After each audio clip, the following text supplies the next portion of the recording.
All right, guys, today we're gonna be showing you Slick Products 3-step wash process. Super simple and easy to do. We're gonna be using the Slick Off-Road Wash Concentrate as step 1. We're gonna be moving to the Cleaner and Degreaser as step 2. Lastly, a great product, we're gonna be following up with the Shine Protectant on all the plastics and most of these parts. It'll make the thing look brand new and much easier to clean for your next ride. Also included in the kit that this comes with is a wash mitt, microfiber wash mitt. There is a medium bristle brush with soft tips so it doesn't scratch surfaces. We also have a nice plush microfiber towel for drying down after. So that's the kit. Today we're going to be going through each one of these products, telling you the benefits of them, and why we think it becomes one of the best processes to wash a bike and get the best results. So today we're going to be using Slick Products Pressure Washer. It is an electric pressure washer, about a little bit over 2,000 PSI. We're also going to pair that with Slick Products Foam Cannon. This is an amazing tool. I highly recommend it. Add a little bit of soap to the bottom of the container and then fill the rest with water. Turn the dial, high foam, and just start spraying. You're good to go with that. If you do not have a pressure washer, we recommend using the garden hose foam gun. This attaches to any standard garden hose really easily. Just clips in right here at the bottom. Just attaches right to the bottom of the handle. Same thing, put a little bit of soap, add the rest with water, dial it in to your foam setting, just start spraying. As you're spraying, the cool thing about this is you can also detach, and this becomes just a spray handle for water to rinse off. Super cool tool if you don't have a pressure washer. Today we're going to be using the foam cannon with the pressure washer. We just feel it's more effective. It creates a nice, thick, silky, soapy foam on the whole vehicle. Both of them work great and are just as effective as the other. This is just a lot of fun to use, and I feel that rinsing with a pressure washer is much faster. So that's what we're going to be doing today. We're going to start by mixing our off-road wash concentrate in our foam cannon. So we're going to show you guys how to do that. Basically, you need about 2 to 4 ounces of solution, and the rest we do with water. So once you get your foam cannon all set, your solution mixed up, all you're gonna wanna do now is you wanna attach this to your pressure washer wand. Quick connect, pops right in. Bang, easy. There's a fan on here, so it goes in and out, and that changes the width of the spray. We're ready to foam it down, so we're just gonna coat the whole vehicle dry. You don't have to pre-soak or anything. I just use this as a pre-soak.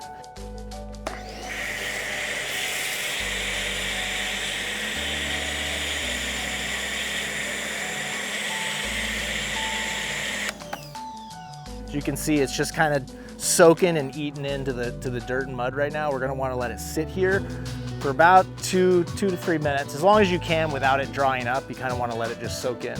Once it's sat for about 2 minutes or so, it's going to still sit on here, but what you're going to want to do, included with the kit that we sell, there is a microfiber mitt, and then you also have a soft bristle scrub brush. So I would recommend start with the mitt. We're gonna get all the plastics with it. We just don't wanna risk scratching anything on here. And then the soft bristle brush is a little bit better for underneath fenders and then on the tires.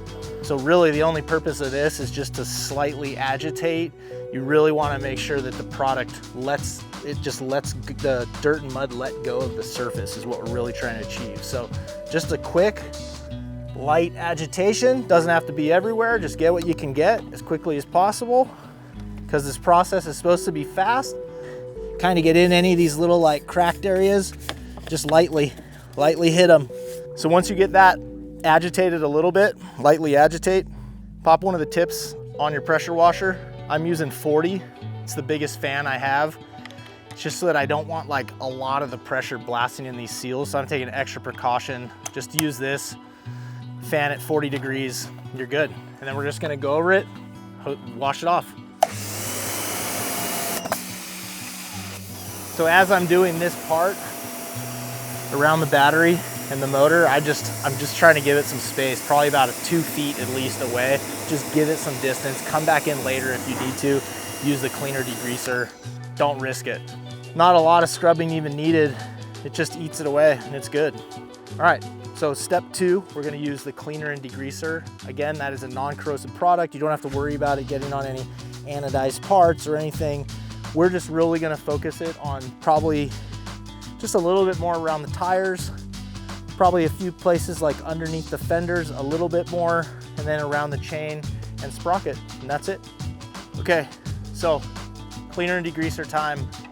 Use the soft bristle brush, target any areas that you might have overlooked with the off-road wash, or anything you see that might have like oil, greasier, or like tougher grime. The off-road wash is designed not to strip lubrication, so it's less effective against like the oils. And that's designed on purpose that way, so that you're not stripping lubrication from bearings or any other pivot points on these machines when you soak the whole thing down. That's why you use this as step 2, to just target the areas that you want. You don't want to soak the whole thing with a degreaser. So let's do this. So the degreaser has 2 settings. You can do the mist spray like this, or you can turn it to a jet to get into some tighter areas. So sometimes I like just doing it with the jet. It seems to target stuff where I want it rather than misting all over. So see here, you got some kind of goop right around the sprocket. Just chain oil and goop that's left over. This is really effective against that. And again, like, you're gonna come back in and oil your chain anyway. So you wanna target these. What you don't wanna do is soak the whole machine with a degreaser. It'll get in all these little areas where bearings are in, and those are really hard. You're not gonna take that out and repack it with grease. So I just recommend like using a degreaser as a target for step 2, and then something else like the off-road wash that can coat the whole machine. Doesn't matter where it goes, it's safe, it's effective, and it does what it's supposed to do. Let's just get a little bit on there. You're just gonna quickly agitate. I kind of just like to do a little bit on the rim. Sometimes like in between these little areas in here, you'll kind of overlook, and it's nice just to do a quick one. Mine's underneath, you miss some spots. We'll get a little bit underneath here. Any little bit of film that was left over from that thick stuff.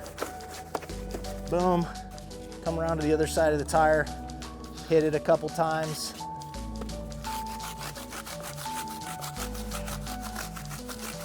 That's really it. You don't have to overdo it. But as I said, it's a different cleaner. Works differently than the off-road wash. A little more effective at removing certain stuff from the bike, like the nastier films or the grease or grime. So once you got those, just take your pressure washer again really quick, rinse it off, and you're good.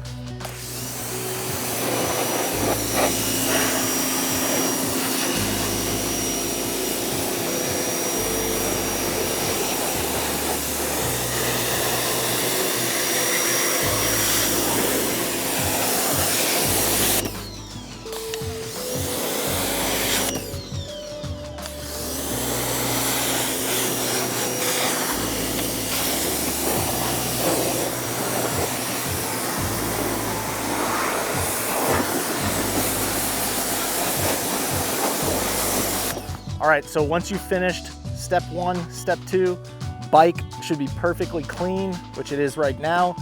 It's just a little bit wet, so we're just gonna take our microfiber towel, we're gonna dry it down, then we're gonna do step 3, which is our Shine Protectant, great for plastic, rubber, vinyl, any other surface.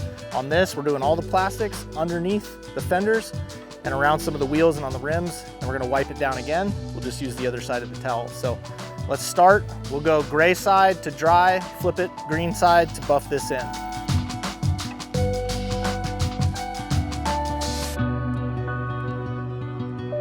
Now that you got it dried down, let's take our magic spray and yeah, let's hit down all the surfaces. Just do a lightly mist coating. Especially under here, you're gonna wanna get areas where mud packs up, so the next time it just doesn't adhere to the surface. So we'll get this nice and good. Kind of let that sit in, definitely under the fenders. We're gonna use this. Just get a nice little coating right down the middle, a little bit on the sides.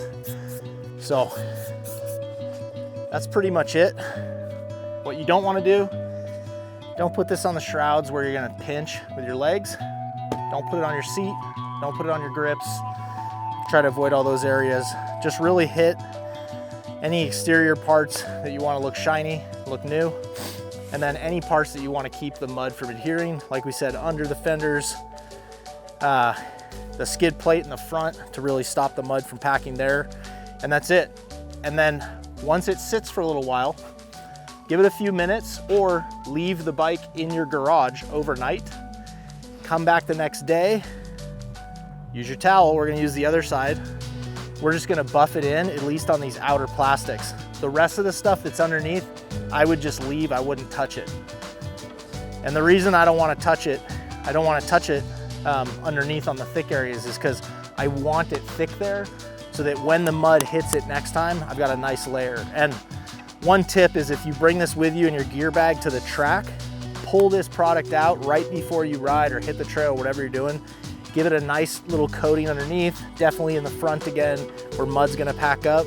I promise you it will make washing the next time way easier. All right, so that's how you wash a dirt bike using Slick's 3-step wash process. Great products, highly recommend. Go check it out at slickproductsusa.com. Hope you enjoyed the video. Make sure to like, follow, and subscribe for more, and stay tuned. Thanks for watching.